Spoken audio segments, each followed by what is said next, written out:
हैं।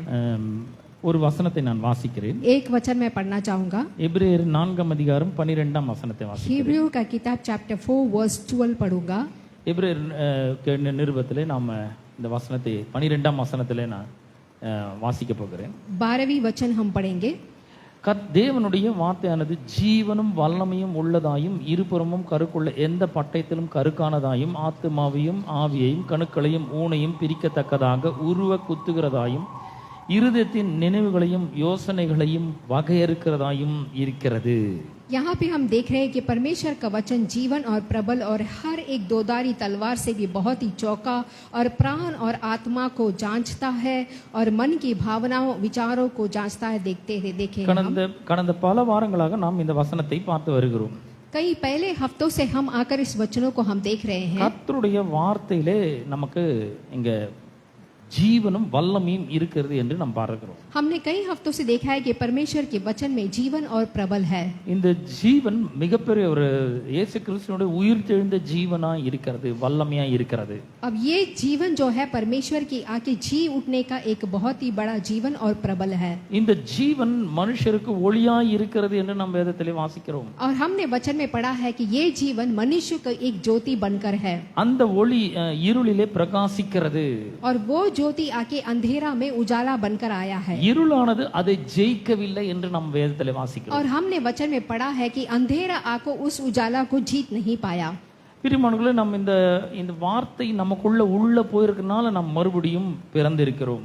अब देखिए मेरे प्यारे भाइयों बहनों, ये वचन हमारे अंदर जाने के वजह से हमने दोबारा जन्म लिया है। பேதுரு இந்த வார்த்தை குறித்து சொல்கிறார், இது அழிவில்லாத வித்தா இருக்கிறது. पत्रुस आके इस वचन के बारे में कहता है कि ये अविनाशी वाला एक 1 பேதுரு 1 அதிகாரம் 23 வசனத்திலே நாம் அவ்வாறு வாசிக்கிறோம். पहला पत्रुस पहला अध्याय वर्स 23 में हम देखते हैं, அழிவுள்ள வித்தினாலே அல்ல, क्योंकि तुमने अविनाशी नहीं என்றென்றைக்கும் நிற்கிறதும் ஜீவனுள்ளதுமான தேவ வசனமாகிய அழிவில்லாத வித்தினாலே நீங்கள் மறுபடியும் जनिपिக்கப்பட்டிருக்கிறீர்கள்.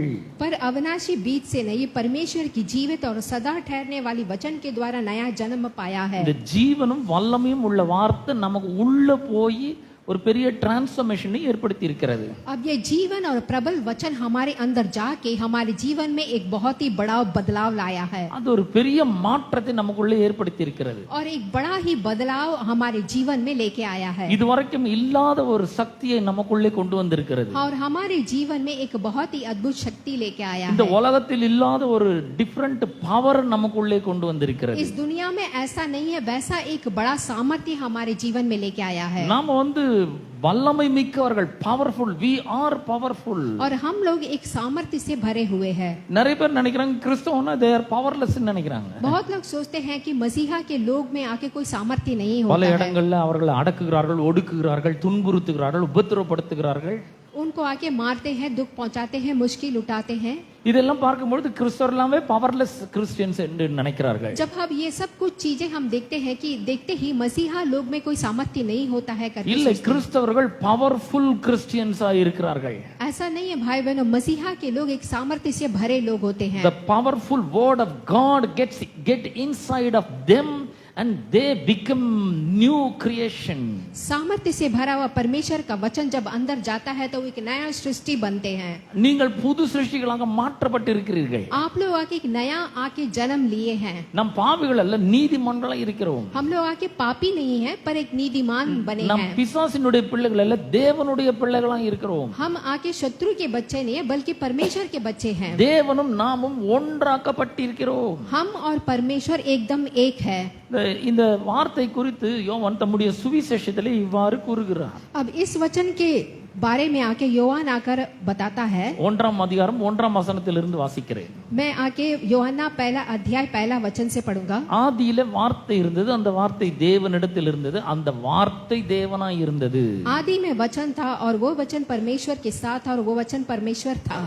1 அதிகாரம் 1 வசனத்திலே வார்த்தை 3 முறை வருகிறது. यहाँ पे आके पहला यूहन्ना का किताब पहला अध्याय पहला वचन में वचन आकर 3 बार देखते हैं हम। 2 வசனம் சொல்கிறது அவர் ஆதியிலே தேவனோடு இருந்தார். दूसरा वचन कहता है ये आदि में परमेश्वर के साथ था. அவர் என்பது பர்சனல் ப்ரொனவுன், ஒரு நபரை குறிக்கிற சொல்லா இருக்கிறது. यहाँ पे आके एक व्यक्ति के बारे में हम देखते அப்ப हैं। வார்த்தை ஒரு நபரா இருக்கிறார். तो वचन आकर आके एक आदमी था। அந்த நபர் யார்? கர்த்தராகிய இயேசு கிறிஸ்து. अब वो एक व्यक्ति कौन है? परमेश्वर है। மூன்றாம் வசனம் சொல்லுகிறது சகலமும் அவர் மூலமாய் உண்டாயிற்று. तीसरा वचन देखते हैं सब कुछ उसी के द्वारा उत्पन्न हुआ।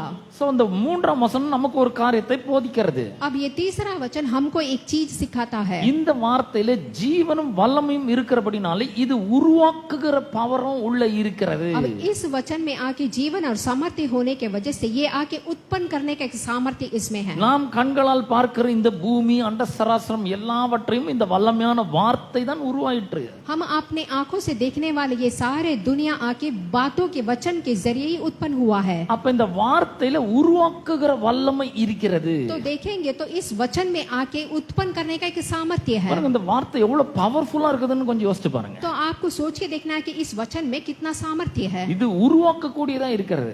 ये आके उत्पन्न करने वाला एक वचन है। என்னத்தெல்லாம் உண்டாக்கும்? ये क्या क्या उत्पन्न करता है? மூன்றாம் வசனம் சொல்றது சகலமும் அவர் மூலமாய் உண்டாயிற்று. तीसरा वचन कहता है सब कुछ उसके द्वारा उत्पन्न हुआ அதாவது है। சகலமும் வார்த்தையானவர் மூலமாக உண்டாயிற்று. तो सब कुछ आके वचन के द्वारा उत्पन्न हुआ है। உண்டானதொன்றும் வார்த்தையாலே அல்லாமல் உண்டாகவில்லை. कुछ भी जो उत्पन्न हुआ है वो वचन के द्वारा नहीं है। பாருங்க இங்க இந்த மூன்றாம் வசனம், ஒன்றாம் அதிகாரம் மூன்றாம் வசனம் எல்லாம் அவர் மூலமாய் உண்டாயிற்று என்று நாம் देखिए हम पहला अध्याय आके पहला वचन में हम देखते सब कुछ यीशु के द्वारा उत्पन्न हुआ। எபிரேயர் 11:3 நாம் வாசிக்கிறோம் விசுவாசத்தினாலே நம் உலகங்கள் தேவனுடைய வார்த்தையினாலே உண்டாக்கப்பட்டது என்று வாசிக்கிறோம். एब्रियो की किताबें हम पहला अध्याय 12 वचन में देखते हैं जो भी विश्वास करता है वचन के द्वारा उत्पन्न हुआ देखते हैं। வார்த்தையின் மூலமா உண்டாச்சா அவர் மூலமா உண்டாச்சா? तो देखिए अब वचन के द्वारा उत्पन्न हुआ है कैसा हुआ है? ரெண்டுமே தான் பாருங்க. दोनों एक ही है। ஏன்னா வார்த்தை தான் இயேசு, இயேசு தான் வார்த்தையா இருக்கிறார். क्योंकि वचन आके यीशु मसीह है, यीशु मसीह ही वचन है। அவருக்குள் ஜீவன் இருந்தது. 4ஆம் வசனம் चौथा वचन में हम देखते हैं उस पे जीवन था। அந்த 4ஆம் வசனத்துல சொல்லி இருக்கிறார் அவருக்குள் அப்படின்னும் பொழுது இயேசு கிறிஸ்துவுக்குள் அதாவது வார்த்தைக்குள் ஜீவன் இருந்தது. अब इस वचन में उसमें जीवन था मतलब यीशु मसीह में वो जीवन था और दोनों एक है। அந்த ஜீவன் மனுஷருக்கு ஒளியாய் இருந்தது என்று நாம் வாசிக்கிறோம். और वो जीवन आकर मनुष्य के लिए एक ज्योति बन के था हम देखते हैं। பாருங்க இந்த வார்த்தைக்குள்ள ஜீவன் இருக்கு, வல்லமை இருக்கு, ஒளி இருக்கு. अब देखिए इस वचन के अंदर आके जीवन है, सामर्थ्य है और ज्योति है। ஒளி எப்படிப்பட்ட ஒளி? இருளை ஜெயிக்கிற ஒரு ஒளி. किस प्रकार का ज्योति? ऐसा ज्योति जो अंधेरे को जीतता है। அந்த ஒளி இருளிலே பிரகாசிக்கிறது. और वो ज्योति आके अंधेरा में आके चमकने लगा। எவ்வளவு இருள் இருந்தாலும் பரவாயில்ல, ஆனா இந்த ஒளி பிரகாசிக்க ஆரம்பிக்கிறது. कितना भी अंधेरा क्यों ना हो ये उजाला आके वहां पे चमकने लगता है। எவ்வளவு இருள் இருந்தாலும் சரி இந்த ஒளி இருளை விரட்டடிக்கிறது. कितना भी अंधेरा क्यों ना हो उजाला आके अंधेरा को दूर भगाता இந்த है। ஒளி ரொம்ப விசேஷமான ஒளியா இருக்கிறது. और ये उजाला एक विशेष प्रकार का उजाला है। இந்த இருள் இந்த ஒளியை மேற்கொள்ள முடியாது, ஜெயிக்க முடியாது. ये अंधेरा आके इस उजाला को आके जीत नहीं सकता है। 5ஆம் வசனம் சொல்றது அந்த ஒளி இருளிலே பிரகாசிக்கிறது. अब 5वें वचन में देखते हैं ज्योति अंधकार में चमकता है இருளானது அது ஜெயிக்க முடியவில்லை. और अंधकार ने उसे ग्रहण नहीं किया। அப்ப இங்க இருளின் சக்தி இருக்கு, ஒளியின் சக்தி இருக்கு. अब आप ये यहाँ देख रहे अंधेरा को भी एक शक्ति है और उजाला को भी एक ரெண்டுல सामर्थ्य है। எந்த சக்தி பெருசு?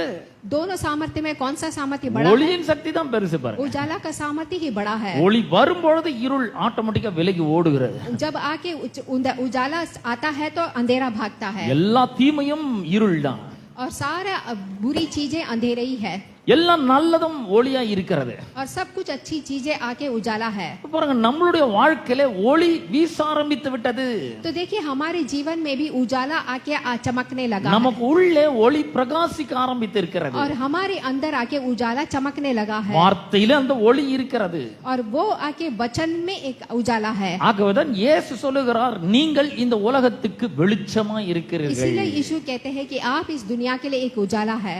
யோவான் 8ஆம் அதிகாரம் 12ஆம் வசனத்துல இயேசு சொல்லுகிறார் நானே உலகின் ஒளியாய் இருக்கிறேன். यूहन्ना का किताब 8वीं अध्याय 12वीं अध्याय में देखते हैं कि मैं ही इस दुनिया के लिए आके उजाला அவர் ஒளியா இருக்கிறார்.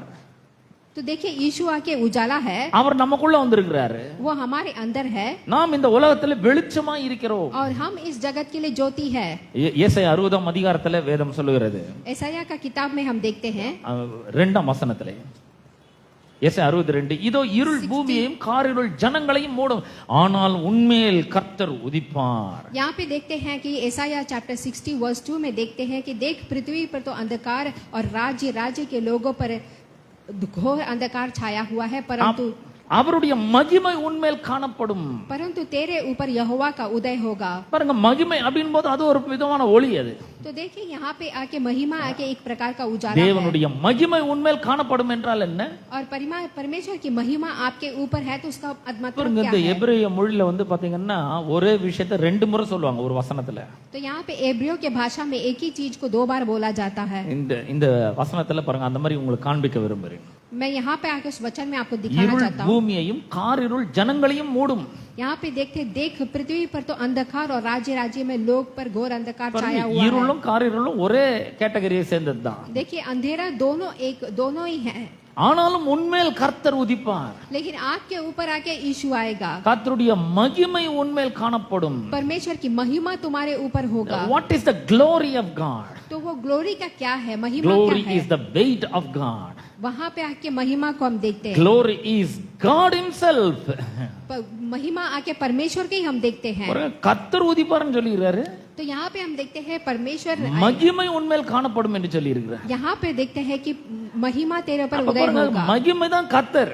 तो यहाँ पे महिमा ही आके परमेश्वर है. அப்ப உங்க மேல கர்த்தர் உதித்திருக்கிறார். अभी आके परमेश्वर आपके ऊपर है. கொஞ்சம் கற்பனை பண்ணி பாருங்க, இந்த முழு உலகமும் இருளா இருக்கு. थोड़ा सोच के देखिए, पूरा जगत आके अंधेरा है. எல்லா ஜனங்களும் இருள்ல இருக்காங்க. और सारे राज्य के लोग अंधेरे में हैं. அங்கங்க உங்களையும் என்னையும் வெளிச்சமா வச்சிருக்கிறார். लेकिन वहाँ यहाँ पे आपको और मुझे परमेश्वर ने ज्योति बना के மதுரவாயில் रखा है. பகுதியில வெளிச்சமா இருக்கீங்க. यहाँ पे आप सब लोग आके मधुराल में एक ज्योति बन के हैं. நாங்கலாம் எங்களுடைய ஏரியால வெளிச்சமா இருக்கிறோம். और हम लोग अपनी जगह पे एक ज्योति बन के हैं. மூணாம் வசனம் சொல்றது, உன் வெளிச்சத்தின் இடத்திற்கு ஜாதிகளும் உதிக்கிற உன் ஒளியின் இடத்திற்கு பூமியின் ராஜாக்களும் நடந்து வருவார்கள். यहाँ पे तीसरे वचन में हम देखते हैं, जाति जाति तेरे पास प्रकाश के लिए ले आए हैं. இந்த உலகம் ஒளியை தேடி கொண்டிருக்கிறது. ये दुनिया आके प्रकाश को ढूंढता है. இந்த உலகம் வெளிச்சத்தை தேடி கொண்டிருக்கிறது. ये दुनिया आके प्रकाश को ढूंढता है. உண்மையான கடவுள் யார் என்று தேடி கொண்டிருக்கிறது. सच्चा भगवान कौन है करके ढूंढता है. இந்த கடவுள் உண்மையிலே இருக்கிறாரா?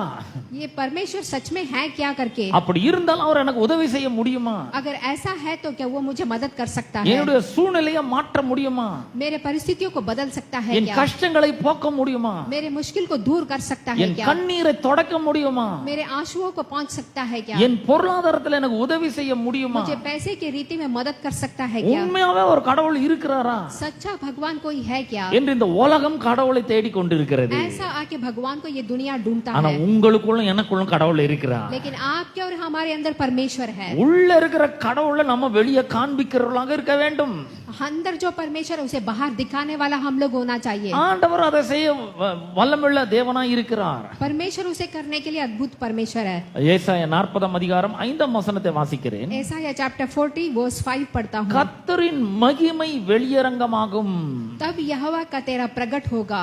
மாம்சமான யாவும் அதை ஏகமாய் காணும். और सब प्राणी उसको एक संग देखेंगे. பாருங்க, உங்க மேலயும் என் மேலயும் இருக்கிற அந்த மகிமையை, அந்த ஒளியை இந்த மாம்சமான எல்லாருடைய கண்களும் காணும்படி கர்த்தர் செய்கிறார். देखिए, आपके अंदर मेरे अंदर जो प्रकाश है, जो ज्योति है, वो आके ये लोग देखेंगे. The people of the world must see the glory of the Lord which is in you. दुनिया के सारे लोग आपके अंदर जो परमेश्वर की महिमा है उसे देखेंगे. Who said this? ये कौन कहता है? Who said this? Just think about that. आप जरा सोच के देखिए, ये किसने कहा है? நானா சொல்றேன் இது? मैं बताता हूँ. அந்த 5ஆம் வசனம் சொல்றது, கர்த்தரின் வாக்கு அதை உரைத்தது என்றும் வனாந்தரத்திலே கூப்பிடுகிற சத்தம் உண்டாயிற்று. यहाँ पे आके हम 5वें वचन में तब देखते हैं कि तब यहोवा का तेज प्रकट होगा. மாம்சமான யாவருடைய கண்களும் காணும் என்று யார் சொல்றது? यहाँ पे आके सारे लोगों की आंखें देखेगा, कौन कहा? கர்த்தர் சொல்லுகிறார். परमेश्वर कहता है. இந்த மகிமையை இந்த உலகம் காண வேண்டும். तुम्हारे अंदर जो महिमा है ये दुनिया देखेगा. பாருங்க, நல்ல ஒரு அருமையான வாய்ப்பு பாருங்க. देखिए कितना अच्छा मौका है ये. கடவுள் யார் என்பதை என்பதை இந்த உலகத்துக்கு அறிவிக்கிறதுக்கு நமக்கு ஒரு நல்ல வாய்ப்பு கிடைச்சிருக்குது. परमेश्वर कौन है करके दुनिया को बताने के लिए हमें एक अच्छा இந்த मौका है. மகிமை, இந்த ஒளி நமக்கு உள்ள போயிருக்கு. ये आके ज्योति हमारे अंदर गया है இந்த வெளிச்சத்தை மக்கள் பார்க்க வேண்டும். और इस ज्योति को हमें देखना है. இத பார்க்கும் பொழுது கடவுள் யார் என்பதை மனிதர்கள் அறிந்து கொள்வார்கள். जब हम इसे देखते हैं तो परमेश्वर कौन है करके हम देखते हैं. வேதம் சொல்ற கர்த்தருடைய மகிமை வெளியரங்கமாகும். वचन कहता है कि परमेश्वर की प्रकाश आके बाहर அந்த आएगा வெளிச்சம் பிரகாசிக்க ஆரம்பிக்க வேண்டும். और वो अंधेरा आके चमकेगा. பாருங்க, எந்த அளவுக்கு வசனம் உள்ள போதோ அந்த அளவுக்கு இந்த வெளிச்சம் பிரகாசிக்க ஆரம்பிக்கிறது. देखिए जितना ज्यादा वचन हमारे अंदर जाता है उतना ज्योति चमकता இந்த है. வார்த்தையை சும்மா அவர் நமக்குள்ள வச்சில்ல. ये वचन आके सिर्फ चुपके से हमारे अंदर नहीं இந்த है. வார்த்தைக்குள்ள இருக்கிற ஜீவன் அவன் சும்மா வச்சில்ல அவர் நமக்கு. इस वचन के अंदर जो जीवन है हमारे अंदर ऐसा ही नहीं है. இந்த உலக மக்கள் அவர் யார் என்பதை அறிந்து கொள்ள வேண்டும். इस दुनिया के लोग यीशु कौन है करके जानना है. எப்படி அறிந்து கொள்வார்கள்? कैसे जान सकते हैं? இந்த உலகத்தில் இருக்கிற எல்லா மக்களுக்கும் வருகிற அதே பிரச்சனைகள் நமக்கும் வரும். क्योंकि इस दुनिया में जितने भी लोगों को मुसीबत आता है वही मुसीबत हमें भी आता है. 1 கொரிந்தியர் 10:13 அப்படி சொல்கிறது. पहला कोरिन्थियन की किताब 10वीं अध्याय 13 वचन कुछ ऐसा ही कहता है. மனுஷருக்கு நேரிடுகிற சோதனை அல்லாமல் வேற சோதனை உங்களுக்கு நேரிடுகிறது இல்லை. यहाँ पे मनुष्य को जो आके मुसीबत आता है वो ऐसा कोई दूसरा तुम्हें नहीं आता है. அப்படின்னா எல்லாருக்கும் ஒரே மாதிரி பிரச்சனைகள் தான் இருக்கிறது. तो यहाँ पे देखते हैं तो सारी परीक्षाएं एक ही है எல்லாம் மனுஷனுக்கு வர சோதனை மாதிரியே தான் இருக்குது. और सारे मनुष्य को आने वाला परीक्षा ही है. வேற எதுவும் புதுசா நம்மளுக்கு வர்றது கிடையாது. कोई नई परीक्षा हमें नहीं आता है. வேத வசனம் சொல்றது உங்களுக்கு நேரிட்ட சோதனைகள் பொதுவாக மனுஷனுக்கு நேரிடுகிறவைகளே.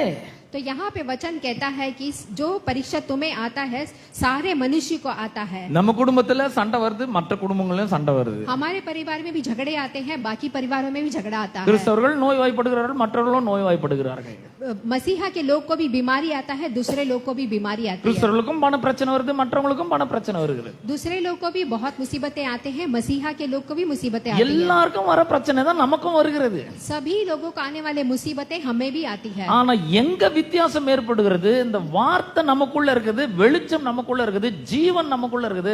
நாம எப்படி இந்த பிரச்சனைகளை ஹேண்டில் பண்றோம்ன்றது தான் இருக்குது. यहाँ पे कुछ क्या अलग बात है कि जब वचन और जीवन हमारे अंदर है, इसे हम कैसे हैंडल करते हैं हमारे हाथ पे है. கொஞ்சம் பணம் இல்லாம போனோம்னா ஐயோ நான் என்ன பண்ண போறேன்னு தெரியலையேன்னு சொல்லக்கூடாது. जब हमारे हाथ में थोड़े से पैसे नहीं होते हैं तो मैं क्या करने वाला हूँ करके नहीं बोलना है. ஒரு சின்ன வியாதி வந்தோம்னா ஆண்டவரே என்ன எடுத்துக்கோங்க, இன்னும் எதுக்கு என்ன வச்சிருக்கீங்கன்னு சொல்லக்கூடாது. छोटा सा बीमारी आने से परमेश्वर मुझे क्यों रखा है, मुझे उठा लो नहीं बोलना है. நான் பண்ண வேண்டிய ஜபம்லாம் பண்ணிட்டேங்க, இன்னும் எதுக்கு என்ன வச்சிட்டு இருக்கீங்க?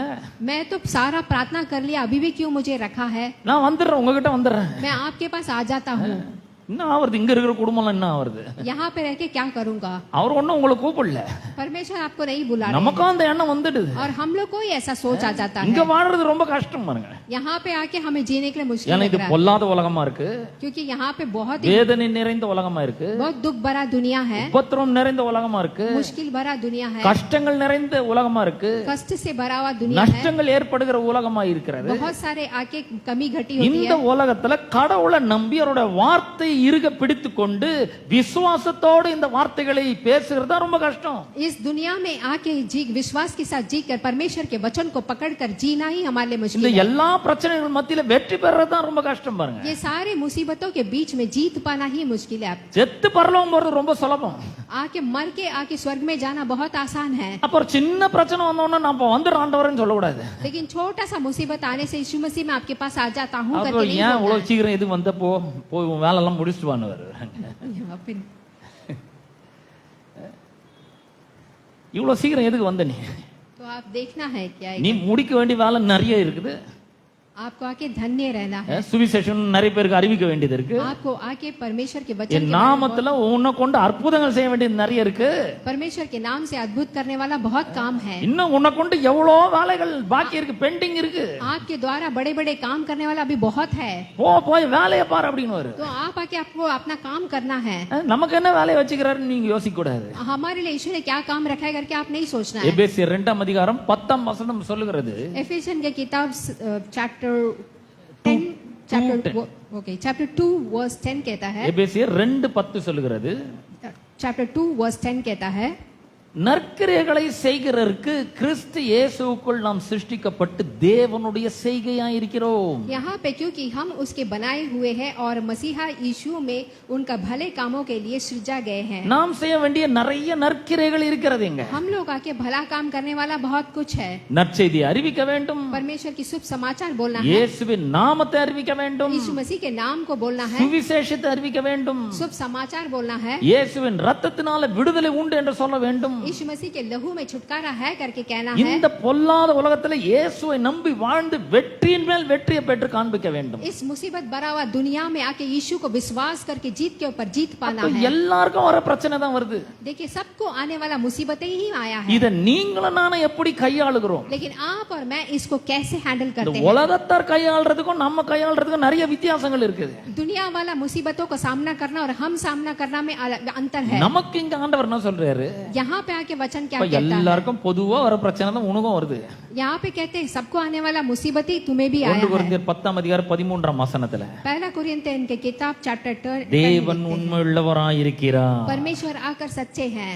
உங்களால் தாங்கவே முடியாத அளவுக்கு நீங்கள் சோதனைக்கு உள்ளாக அவர் இடம் கொடுக்க மாட்டார். आप जितना आके सहन नहीं कर सकते उससे ज्यादा परमेश्वर आपको आके मुसीबत नहीं देंगे. ஆயினும் நீங்கள் சோதனைக்கு உட்படும் போது நீங்கள் அதிலிருந்து தப்பித்துக் கொள்ளக்கூடிய ஒரு வழியையும் அவர் ஏற்படுத்தி தருவார். इसीलिए परमेश्वर आकर आप आके मुसीबतों से छुटकारा पाने के लिए आपको एक रास्ता भी दिखाएंगे. பாருங்க, எப்பவுமே நமக்கு ஒரு வழி இருக்கு.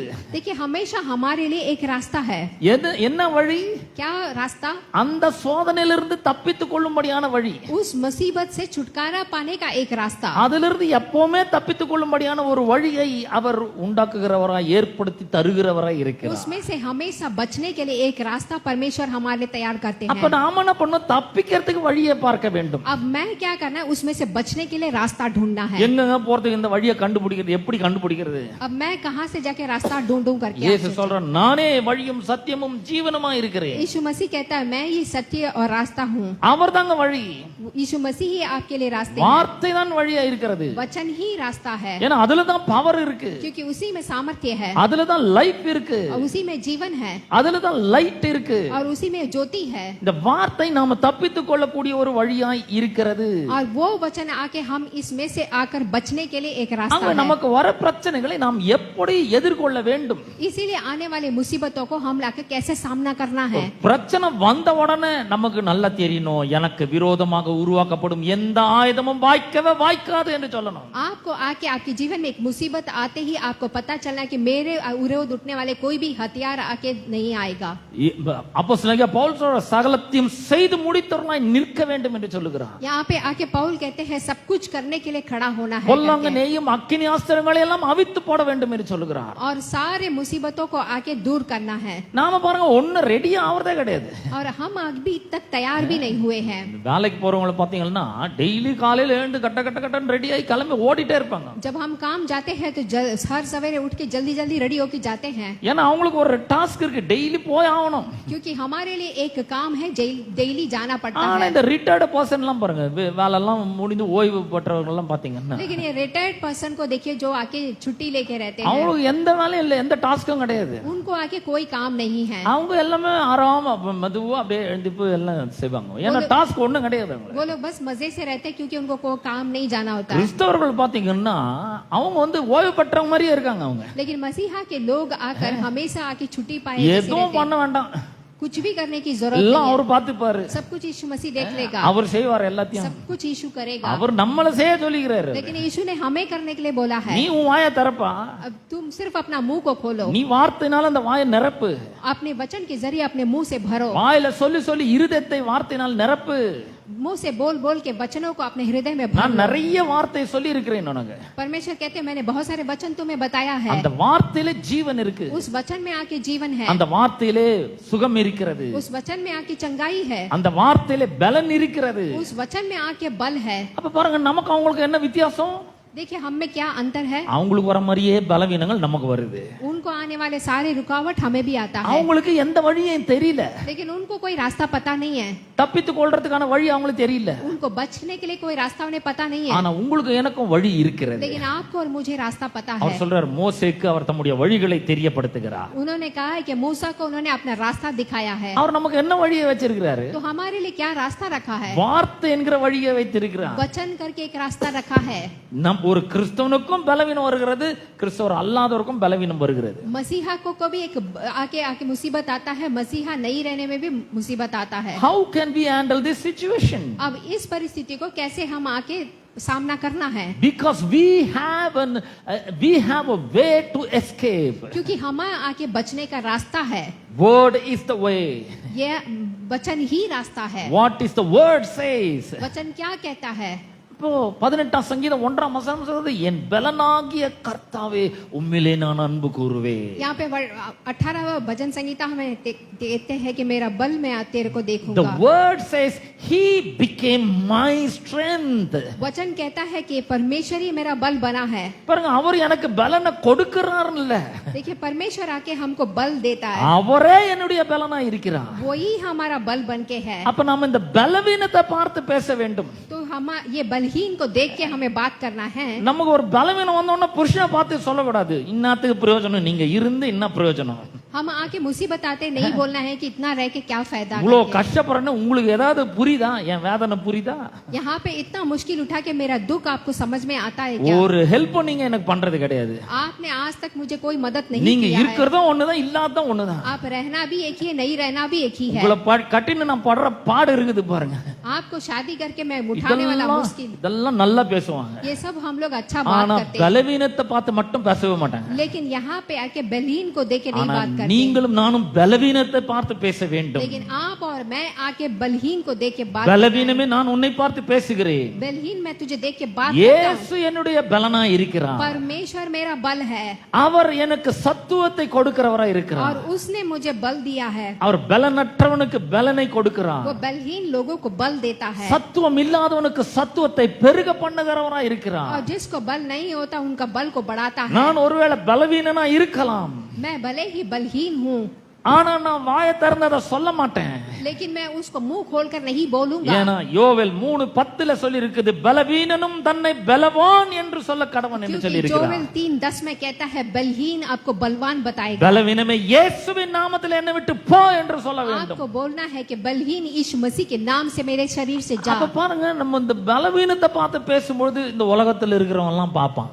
तो देखिए जब हम बलहीन को देख के हम बात करते हैं तो दुनिया के लोग हमें देखेंगे। இவங்க கொஞ்சம் வித்தியாசமா இருக்காங்க. तो देखिए आप में और उसमें कितना எனக்கு अंतर வர है। அதே பலவீனம் தான் இவங்களுக்கு வருது. अब वो सोचेंगे कि मुझे आने वाला मुश्किल ஆனா ही उसको भी आ रहा है, இவங்க அதை ஜெயிக்கிறாங்க. लेकिन वो उसको जीत रहे हैं। அப்ப பக்கத்துல இருந்து வந்து கேட்பாங்க, எப்படிங்க நீங்க சமாளிக்கிறீங்க, எப்படி ஜெயிக்கிறீங்க?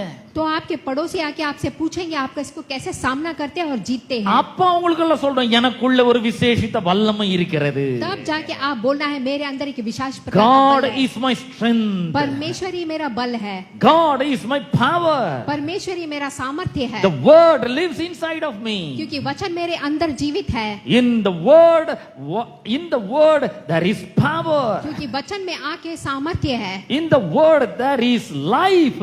और वचन में आके जीवन है। When I speak I release life. और जब मैं बात करता हूँ तो जीवन में अपने मुंह से बाहर அந்த निकलता हूँ ஜீவன் இந்த பலவீனத்தை நீக்க வல்லமுள்ளதா और இருக்கிறது. वो जीवन आकर इस बलहीन को दूर भगाता है। பாருங்க, பலவீனம் கண்டிப்பா கேட்கும். तो देखिए आप आके देखना है, பலவீனங்கள் நம்மளை விட்டு நீங்கும். तब बलहीन आके हमसे दूर भागता है। பாருங்க, எல்லா நேரங்களிலும் நாம இந்த உலக பிரகாரமான மக்கள் பேசுற மாதிரி நம்ம பேசக்கூடாது.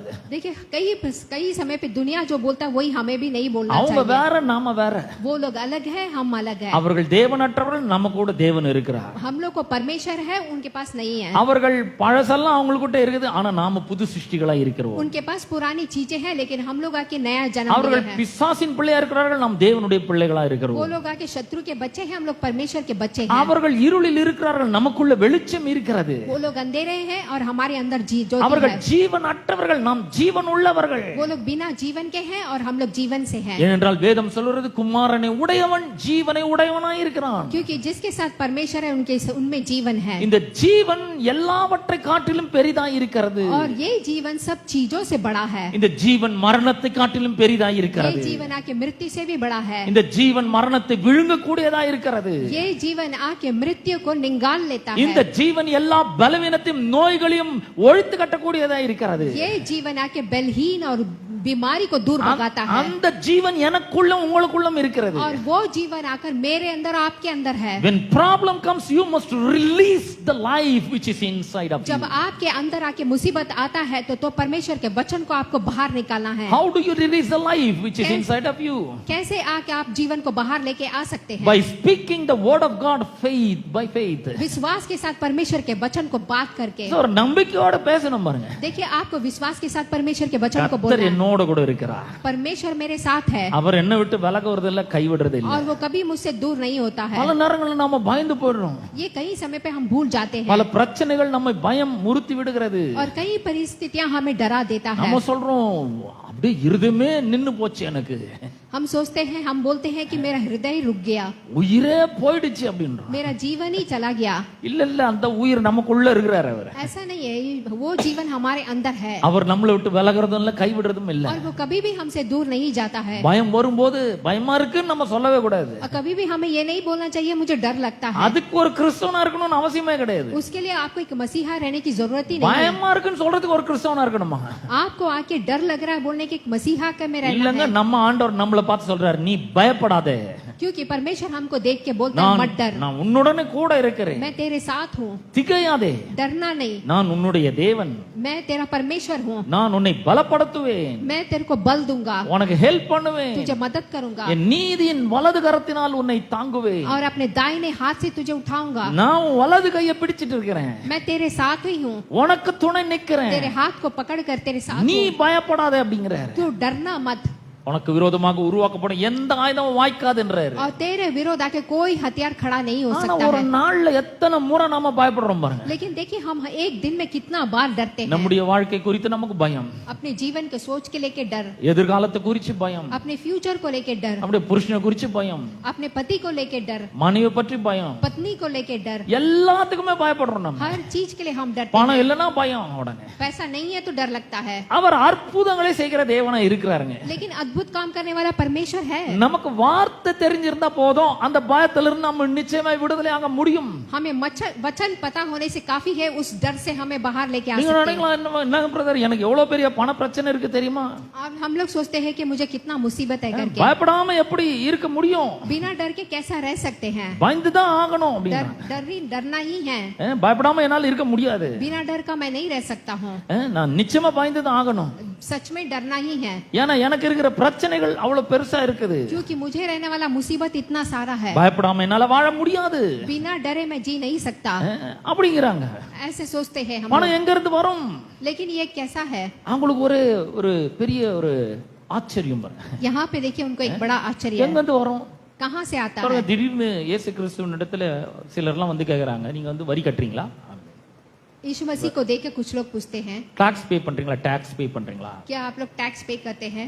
அப்போ பேதுருவை பார்த்து கேட்குறாரு, நீங்க வந்து பேதுருவை பார்த்து சொல்றாரு, நீ போய் கடலுக்கு போய் ஒரு தூண்டில போட்டு ஒரு மீன் பிடி, அதனுடைய வாயை திறந்து பாரு, அதுல ஒரு வெள்ளி பணம் இருக்கும், அதை எடுத்து உனக்கும் எனக்கும் டாக்ஸ் கட்டு அப்படின்றாரு. तो पतरस से कहते हैं कि तू जाके वहां पे सी में जाके तू आके मछली पकड़ के लेके आ करके। அப்ப எப்படி அந்த பணம் வருகிறது பாருங்க. तो ये पैसा कैसा आता है? இந்த பணம் சூப்பர் நேச்சுரலாக வருகிறது.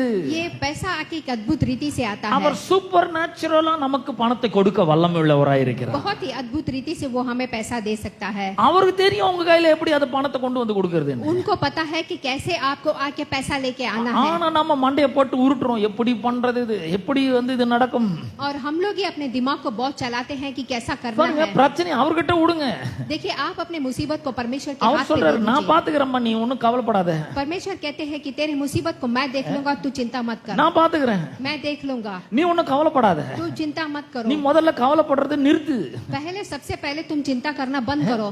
கவலைப்படுறத நிறுத்துன்றாரு. चिंता करना बंद करो। எப்படி இந்த பணம் வருது பாருங்க. अब देखिए ये पैसा कैसा அது आता है। அற்புதமா வருதுங்க. वो एक अद्भुत रीति से आता है, இயற்கைக்கு அப்பாற்பட்ட விதத்துல வருது. बहुत ही अद्भुत रीति से आता है। நம்ம என்ன நினைக்கிறோம், ஐயோ இதோட 1ஆம் தேதி தான் சம்பளம், இந்த ஒரு வாரத்தை எப்படி ஓட்டுறது நினைக்கிறோம் நம்ம. हम लोग सोचते हैं कि ये हफ्ते कैसे चलाएंगे, ये நீங்க खर्चे रखे। நீங்க ஒண்ணும் ஓட்ட தேவையில்ல. आप लोग चलाने की जरूरत அவர் नहीं है। சொல்றாரு, நான் உன்னை விசாரிக்கிறேன், நான் கவலை பாரத்தெல்லாம் என் மேல வச்சுடு அப்படிங்கிற. परमेश्वर कहते हैं अपने सारे दुख दर्द मेरे ऊपर छोड़ दे। எப்படி வரி பணத்தை கட்டியிருக்காரு பாருங்க. आपको कैसे चलाना है। மத்தேயு சுவிசேஷம் 17ஆம் அதிகாரம் 27ஆம் வசனத்தை வாசிக்கிறேன். यहाँ पे मैथ्यू का किताब चैप्टर 17 वर्स 27 पढ़ेंगे। ஆகிலும் நாம் அவர்களுக்கு இடரலாம் இராதபடிக்கு நீ கடலுக்கு போய் தூண்டில் போட்டு முதலாவது அகப்படுகிற மீனை பிடித்து அதன் வாயை திறந்து பாரு அப்படிங்கிற. तो यहाँ पे आके हम 27 में देखते हैं कि एक झील के किनारे जाकर बांसी डाल और जो मछली पहले निकले उसे ले आना। அப்ப பாருங்க, கடல்ல லட்சக்கணக்கான கோடிக்கணக்கான மீன் அகப்படும். देखिए यहाँ पे आके समुद्र में बहुत सारी मछलियां रहती हैं। பேதுரு போகும்போது கரெக்டா அந்த வாயில அந்த பணம் இருக்கிற மீன் வந்து தூண்டில்ல மாட்டணும். लेकिन आके पतरुस जाने पर एक मछली जिसके मुंह में सिक्का है वो இவர் கரெக்டா அந்த வாயை திறந்து பார்க்கணும். और आके वो मछली का मुंह को खोला அதுல அந்த ஒரு வெள்ளி பணம் இருக்கணும். और वहां पे एक चांदी का सिक्का இதெல்லாம் निकला। எப்படி நடக்கும்? तो ये सब कैसा होगा? இதெல்லாம் பேதுரு பண்ணலங்க, ये सब पतरुस नहीं किया, இதெல்லாம் ஆண்டவர் பண்றவரா ये सब இருக்கிறார். परमेश्वर किया वाला काम அந்த है। கவலை அவர் மேல வச்சிருங்க. वहीं पे वो हुआ। நம்ம மேல விசுவாசிக்கிறது தான், நம்புறது தான். और हम लोग आके हमारे टाइम पे विश्वास करना है। மீன் வாயில பணத்தை வச்சு அந்த மீனை கரெக்டா பேதுரு கையில மாட்ட வச்சவர். और मछली के मुंह में पैसा रह के पतरुस के हाथ में फंसाया। கரெக்டா உங்களுக்கும் அந்த மாதிரி செய்ய வல்லவரா இருக்கிறார். बिल्कुल उसी तरह परमेश्वर आपके लिए भी करने के लिए सामर्थ्य है। அவர் இயற்கைக்கு அப்பாற்பட்டவத்துல உங்களுக்கு பண ஆசீர்வாதங்களை கொண்டு வர முடியும். बहुत ही अद्भुत रीति से परमेश्वर आपको आशीष लेके இப்ப आएगा। கூட நான் சொல்றேன், இதை உட்கார்ந்து கேட்டீங்கன்னா இதெல்லாம் வந்து வசனத்துல ரொம்ப நல்லா இருக்குதுங்க, என் வாழ்க்கையில் நடக்குமான்னு நீங்க யோசிச்சுட்டு இருக்கலாம். अभी आप लोग यहाँ पे बैठ के सोच रहे हैं ये सब वचन में बहुत अच्छा है पर मेरे जीवन में होगा क्या करके। சந்தேகப்படுறவனுக்கு ஒண்ணுமே கிடைக்காது. देखिए संदेह नहीं करना है। யாக்கோபு சொல்றாரு, சந்தேக இருமனம் உள்ளவன் தன் வழிகளில் எல்லாம் நிலையற்றவனா இருக்கிறான். याकूब कहता है जो संदेह करता है दो मार्ग में चलने वाला जैसा होता है। சந்தேகப்படுறது என்ன? संदेह करने का मतलब क्या होता है? ரெண்டு மனசா இருக்கிறது. दो मन होता है। இது நடக்கும்னு ஒரு முறை நம்புறது, நடக்காதுன்னு ஒரு முறை நம்புறது. एक सोचते हैं कि होगा, एक सोचते नहीं होगा। நானும் எவ்வளவு ஜெபம் பண்ணி பார்த்துட்டேங்க, நடக்கிறது இல்ல. मैं भी कितना प्रार्थना करता हूँ, कुछ भी नहीं होता है। நானும் எவ்வளவு முயற்சி பண்ணி பார்த்துட்டேன், இதெல்லாம் நடக்கிறது இல்ல. मैंने भी बहुत आके कर लिया लेकिन कुछ नहीं होता। என்கிட்ட வந்து நடக்காதுன்னு சொல்லவே முடியாது நீங்க. देखिए मेरे पास आके नहीं होता है करके आप बोल नहीं எனக்கு सकते, நிறைய நடக்குது. क्योंकि मुझे बहुत कुछ होता है। வசனத்தை அப்படியே எடுத்து அப்படியே விசுவாசிக்கிறவர்களாக இருக்க வேண்டும். क्योंकि वचन को ऐसे ही लेके विश्वास करने वाला होना चाहिए। பாருங்க, கர்த்தர் ஒரு பெரிய அற்புதத்தை செய்ய ஆவல் உள்ளவரா இருக்கிறார். देखिए परमेश्वर आके बहुत ही बड़ा अद्भुत काम करने वाला நாம है என்ன பண்ண வேண்டும்? விசுவாசிக்கணும். और हम लोग क्या करना है? विश्वास करना है। ஆண்டவரே, இதே வியாதி எனக்கும் வந்திருக்குது, परमेश्वर यही बीमारी मुझे आया है ஆனால் நீர் என்னுடைய மருந்தா இருக்கிறீர், लेकिन आप मेरा दवा बन के हैं। நீர் என்னுடைய மருத்துவரா இருக்கிறீர். आप मेरा आके इलाज करेंगे। நீர் சொல்லுகிறீர், நானே உன் பரிகாரியாக கர்த்தர். आपने कहा है आप मेरा परमेश्वर है। அப்பத்தின் தண்ணீரும் ஆசீர்வதித்து வியாதி என்னை விட்டு விலக்குகிற தேவன் நீ. आपने मेरा खाना पानी को आशीष करके बीमारी मुझसे दूर நான் करे। சகல ஜனங்களை பார்க்கிலும் ஆசீர்வதிக்கப்பட்டவன், கர்த்தர் சகல நோய்களையும் என்னை விட்டு விலக்குகிறவர், நீர் என்னோடு கூட இருக்கிறீர். सारे लोगों से भी मैं आशीष रहूंगा, सारे बीमारी मुझसे दूर होगी क्योंकि परमेश्वर मेरे साथ है। நான் விசுவாசிக்கிறேன், இந்த வியாதி என்னை விட்டு போ.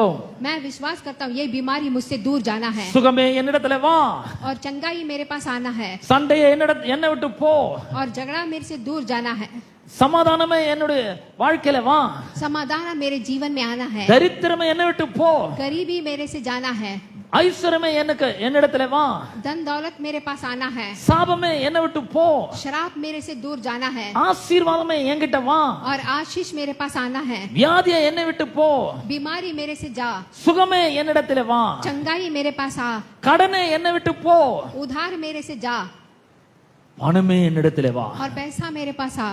இப்படி பேச கத்துக்கணுங்க. நல்லா ऐसे हम लोग बात करने के लिए सीखना चाहिए। நம்ம எதெல்லாம் போன்னு சொல்றோமோ அதெல்லாம் போவோம் கண்டிப்பா. जो जो हम जाने के लिए कहते हैं वो सच में जाएगा நம்ம எதெல்லாம் வான்னு கூப்பிடுறோமோ அதெல்லாம் நம்ம கிட்ட और வரும். जिस जिस को चीज को हम बुलाते हैं वो सच में हमारे पास आएगा। இது ரொம்ப பவர்ஃபுல் சத்தியம் பாருங்க. देखिए ये बहुत ही आके सामर्थ्य से बड़ा सत्य है இத நாம் விசுவாசிக்கிறவங்களா இருக்க और வேண்டும். इसको हमें विश्वास करना है। நான் சொன்ன கண்டிப்பா இதெல்லாம் போகும், अगर मैं बोलूंगा तो ये सच में जाएगा करके, நான் சொன்ன இதெல்லாம் கண்டிப்பா வரும் என் வாழ்க்கையில. अगर मैं इसे बोलूंगा तो ये सब कुछ मेरे जीवन में सच में आएगा। நாம என்ன பண்றோம்? எதெல்லாம் வேணாமோ அதெல்லாம் கூப்பிட்டுனே இருக்கிறோம். हम क्या करते हैं? जो जो चीज हमारे जीवन में नहीं चाहिए उसे बोलते रहते हैं। ஒரே வலியா இருக்குங்க. मेरे शरीर में एक ही दर्द है। எப்படி சொல்லுங்க? சொல்ல முடியாத வலி, அதான் சொல்றீங்களே. சொல்ல முடியாத வலியா. ऐसा हम बोलते हैं कि मैं बोल ही नहीं सकता, वैसा दर्द है। அப்புறம் சிலர் சொல்றாங்க என் பிரச்சனையை யார்கிட்ட போய் சொல்றதுன்னே தெரியலங்கன்னு எல்லாத்தையும் சொல்லினே இருப்பாங்க, நம்ம கிட்டே சொல்லினே இருப்பாங்க. कुछ लोग कहते हैं कि मैं मेरे मुसीबत को किसके पास जाके बोलूंगा करके, இதேதான் புராணம் பாட வேண்டியது. நல்லா और इसी गीत को गाते रहते हैं। நான் சொல்றேன், கடவுள் நமக்கு ஒரு பெரிய அதிகாரத்தை கொடுத்திருக்கிறார். मैं आपको कहता हूँ परमेश्वर ने आपको बहुत ही बड़ा अधिकार நாம அதை दिया है விளங்கி கொள்ளணும் பாருங்க. और हम उसे लेना है। கிறிஸ்தவர்களாகிய நாம இதை ரொம்ப பிரமாதமா விளங்கி கொள்ள வேண்டும். और मसीहा के लोग इसे अद्भुत रीति से हमें सोचना समझना चाहिए। அது மட்டும் இல்ல, நாம வந்து புதிய உடன்படிக்கையின் மனிதர்களா இருக்கிறோம். और हम लोग आगे नए नियम के एक मनुष्य है, புதிய உடன்படிக்கையின் விசுவாசிகளா இருக்கிறோம். नए नियम के एक विश्वासी है। பழைய உடன்படிக்கையின் கீழே இருக்கிறவங்களுக்கு அதிகாரம் வல்லமெல்லாம் இருந்தது. पुराने नियम के अंदर में रहने वाले को अधिकार विश्वास था, ஆனா அது எல்லாவற்றை காட்டிலும் மிகப்பெரிய ஒரு அதிகாரமும் வல்லமையும் நம்மிடத்திலே இருக்கிறது. लेकिन उस सबसे ज्यादा बहुत ही बड़ा अधिकार और सामर्थ्य हमारे अंदर है। அப்ப பாருங்க, அது வேற இது வேற. तो देखिए, वो दूसरा है, ये दूसरा है। கர்த்தர் நம்ம மேல வச்சிருக்கிறவங்க வந்து நம்ம மேல வச்சிருக்கிற அந்த ஆசீர்வாதம் வல்லமெல்லாம் ரொம்ப பெருசா இருக்கிறது. परमेश्वर हमारे ऊपर जो आशीर्वाद सामर्थ्य रखा है वो बहुत बड़ा है। பழைய உடன்படிக்கையின் கீழே இருந்தவங்களுக்கு அந்த ஆவி இருந்ததா, வல்லம் இருந்ததா, அதிகாரம் இருந்ததா? இருந்தது. पुराने नियम के अंदर में जो थे उनके अंदर वो सामर्थ्य सब कुछ था। மோசே பாருங்க, அவன் ஒரு மிகப்பெரிய ஒரு தலைவன். मूसा देखेंगे तो बहुत ही बड़ा आके एक लीडर है। அவன் வந்து கர்த்தருக்காக பெரிய காரியங்களை செய்ய வேண்டியதா இருந்தது. उन्होंने आके परमेश्वर के लिए बहुत बड़ा काम करने के लिए था। அவனுக்கு ரொம்ப விரக்தி ஆயிடுச்சு. उनको आके एक अद्भुत हुआ। பாருங்க, ஏன் விரக்தி ஆகுது? क्यों आके उनको ऐसा हुआ? அவனுக்குள்ள எவ்வளவு பெரிய வல்லம் இருக்குன்னு தெரியலன்னா அது அவனுக்கு விரக்தி வந்துரும் கண்டிப்பா. क्योंकि आके अगर उनके अंदर एक सामर्थ्य है करके पता नहीं है तो एक डर आ இந்த जाएगा। மோசே தன்னுடைய கோலினாலே சமுத்திரத்தை ரெண்டாக பிளந்தவன்.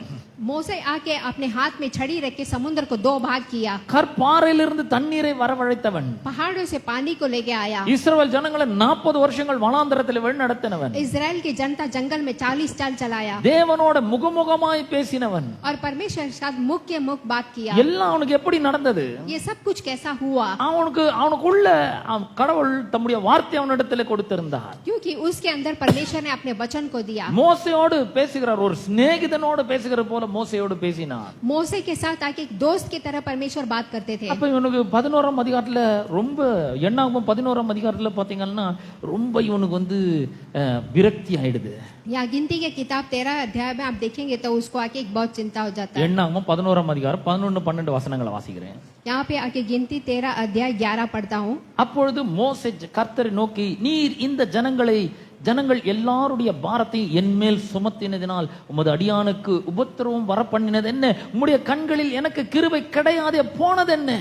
यहाँ पे आके हम देखते हैं कि मूसा को आके अपने परमेश्वर के नजर में अनुग्रह नहीं मिला करके उसके बारे में देखते हैं। இந்த மாதிரி ஒரு ஆப்போசிட்டா பேசுறான் பாருங்க, வார்த்தைக்கு ஆப்போசிட்டா பேசுறான். तो देखिए यहाँ पे आके कैसा आके वचन आके देखते हैं। இவன் வந்து சொல்றான், உம்முடைய கண்களில் எனக்கு கிருபை கிடையாதே போனால் எங்களை இங்கிருந்து வழி நடத்தாதிரும் அப்படின்றான். கர்த்தர் சொல்ற, என்னுடைய கண்களில் உனக்கு கிருபை கிடைத்ததுன்னு சொல்றாரு. परमेश्वर कहते हैं मेरे नजर में तुझे आके कृपा मिल गया है। ஆனா இவன் இங்க வந்து என்னாம 11ஆம் அதிகாரத்துல சொல்றான், உம்முடைய கண்களில் எனக்கு கிருபை கிடைக்காம போனது என்ன அப்படின்றான். लेकिन यहाँ पे आके 11 अध्याय में तेरे नजर में मुझे कृपा क्यों नहीं मिला करके இந்த ஜனங்கள் எல்லாருடைய பாரத்தையும் என்மேல் சுமத்தினதனால் எனக்கு உபத்திரம் வர பண்ணினது என்ன?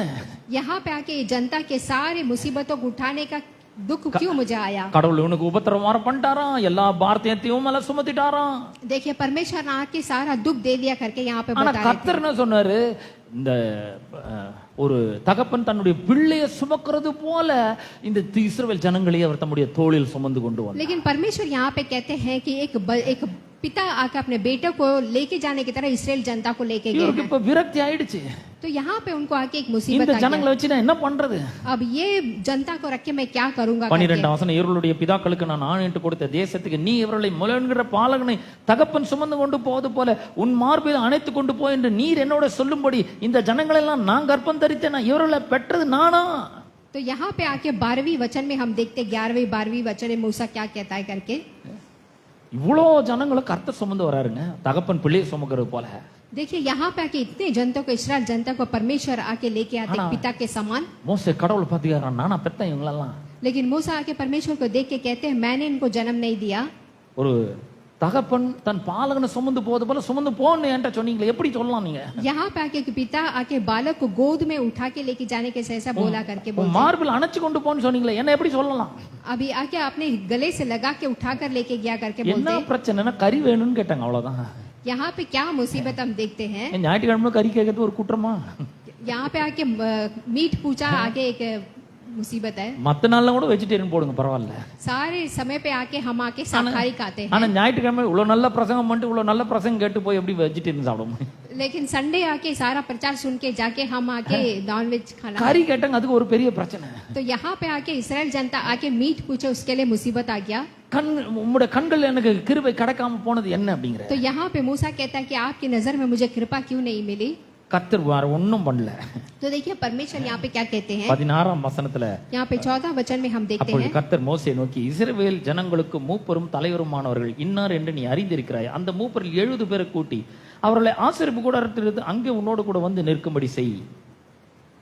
அப்பொழுது நான் இறங்கி வந்து அங்கே உன்னோட பேசி 16, 17 நீ ஒருவன் மாத்திரம் ஜனங்களின் பாரத்தை சுமக்காமல் உன்னோட கூட அவர்களும் அதை சுமப்பதற்காக உன்மேல் இருக்கிற ஆவியை அவர்கள் மேலும் வைப்பேன். तो यहाँ पे हम आके 16 और 17 अध्याय में थे कि यहोवा ने मूसा से कहा कि इस्राएल पुरानियों में से 70 ऐसे पुरुष के पास इकट्ठा करके बात करते देखते हैं हम इसके बारे கர்த்தர் में। சொல்லிட்டு, சரிப்பா நீ இவ்வளவு கஷ்டப்படுற, நீ கொண்டு 70 பேர் ஏற்படுத்தி அவங்களை கொண்டாந்து நிக்கவை அப்படிங்கிற. परमेश्वर कहते हैं तू इतना मुश्किल उठाता, अभी तू 70 लोग को चुन के तो यहाँ पे लेके आ करके कहते हैं। நான் ஒண்ணு பண்றேன், உன் மேல இருக்கிற ஆவி எடுத்து அவங்க எல்லாரும் மேலே வச்சிடறேன், 70 பேர் மேல வைக்கிறேன். अब मैं क्या करता हूँ, तेरे अंदर जो सामर्थ्य है मैं इन 70 लोगों के ऊपर रख देता हूँ। 24ஆம் வசனத்தை வாசிக்கிறேன், 11, 24. அப்பொழுது மோசே புறப்பட்டு கர்த்தருடைய வார்த்தைகளை ஜனங்களுக்கு சொல்லி ஜனங்களின் மூப்பரில் 70 பேரை கூட்டி கூடாரத்தை சுற்றிலும் அவர்களை நிறுத்தினான். तब यहाँ पे वर्स 24 में अब देखते हैं, तब मूसा ने बाहर जाकर प्रजा के लोगों में यहोवा के बात के कहा सुनाई और 70 लोगों को यहाँ पे इकट्ठा किया।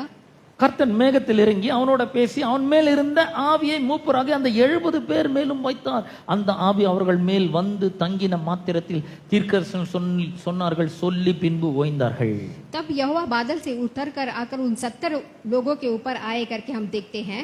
பாருங்க, 70 பேர் மேல வச்சிட்டார் ஆவி. देखिए परमेश्वर अपने सामर्थ्य को 70 लोगों के ऊपर रख दिया। இங்க இதுல வந்து என்ன ஸ்பெஷல் அப்படின்னு சொல்லி கேட்டீங்கன்னா, यहाँ पे क्या स्पेशल है हम देखेंगे तो கர்த்தர் மோசே மேல இருந்த அந்த ஆவியை தான் எடுத்து அந்த 70 பேர் மேலயும் வைக்கிறாரு. परमेश्वर आके मूसा के ऊपर था और उसी सामर्थ्य का 70 लोगों के ऊपर भी रखते हैं। இவனாலேயும் அந்த எல்லா பிரச்சனைகளையும் சால்வ் பண்ணிருக்க முடியும்.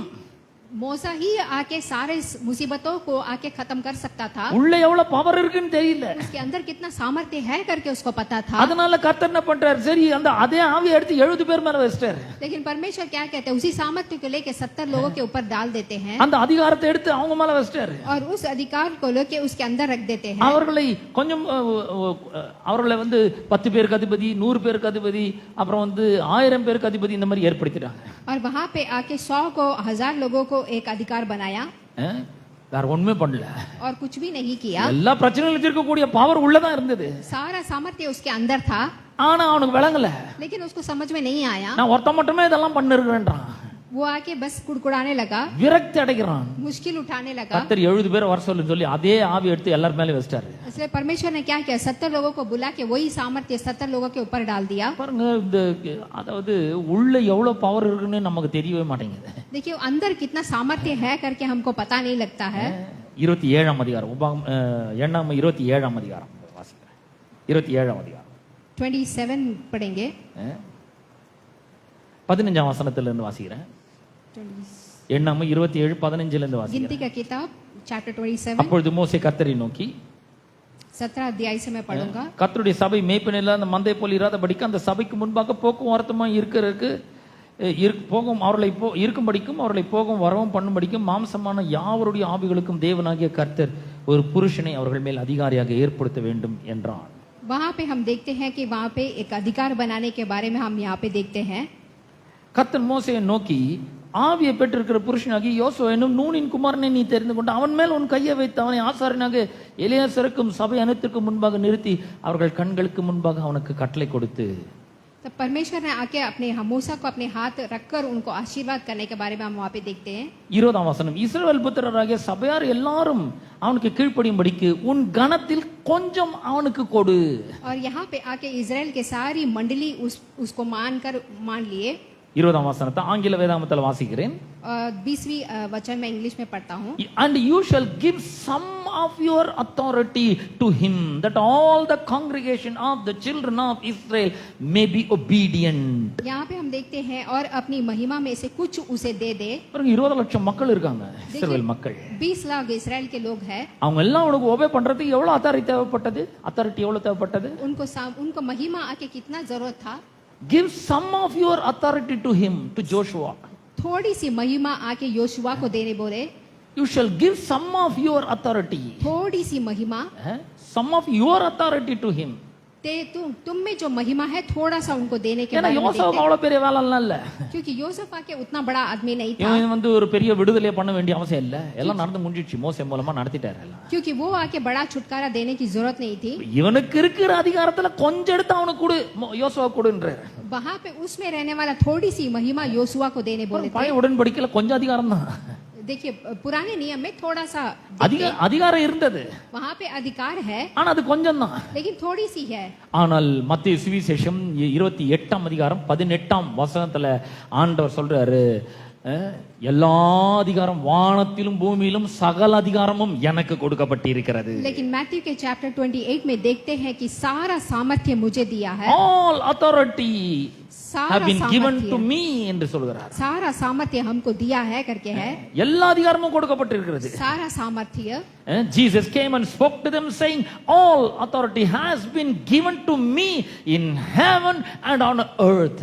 यीशु मसीह ने आके बोला सारा सामर्थ्य आके स्वर्ग में और धरती के नीचे मुझे दिया है. பாருங்க மோசே மேல இருந்த கொஞ்சம் அதிகாரம் இல்ல உங்களுக்கு. देखिए वहां पे मूसा के ऊपर थोड़ा अधिकार था. இயேசுவின் மேல இருந்த எல்லா அதிகாரமும் உங்களுக்கு கொடுக்கப்பட்டிருக்கிறது. लेकिन यीशु मसीह के ऊपर जो अधिकार था सब कुछ आके हमें मिल गया है. கொஞ்சம் அதிகாரத்தை பெற்றவன் அவ்வளவு பெரிய விடுதலை செய்ய முடியும்னா? देखिए थोड़ा सा अधिकार पाया वाला इतना बड़ा काम किया. கொஞ்சம் அதிகாரத்தை பெற்றவன் பார்வோனுடைய கையில் இருந்து எகிப்தின் அடிமைத்தனத்திலிருந்து மக்களை விடுதலையாக்க முடியும்னா? थोड़ा सा अधिकार पाया वाला आके फारोन से आके इस्राएल जनता को अलग करके लेके आया. கொஞ்சம் அதிகாரத்தை பெற்றவன் செங்கடலையே பளந்து வெட்டாந்தரை வழியாக அவர்களை நடக்க பண்ண முடியும்னா? थोड़ा सा अधिकार पाया वाला आके समुद्र को दो भाग करके चलाया. கொஞ்சம் அதிகாரத்தை பெற்றவன் கற்பாரிலிருந்து தண்ணீரை வரவழைக்க முடியும்னா? थोड़ा सा अधिकार पाया वाला आके पहाड़ से पानी लेके आया. கொஞ்சம் அதிகாரத்தை பெற்றவன் 40 ஆண்டு காலம் வானத்திலிருந்து மன்னாவை பொழிய வைக்க முடியும்னா? थोड़ा अधिकार पाया वाला 40 साल जंगल में इस्राएल जनता को चलाया. எல்லா அதிகாரத்தையும் பெற்ற நீங்களும் நானும் என்ன செய்ய முடியும்னு யோசிச்சு பாருங்க.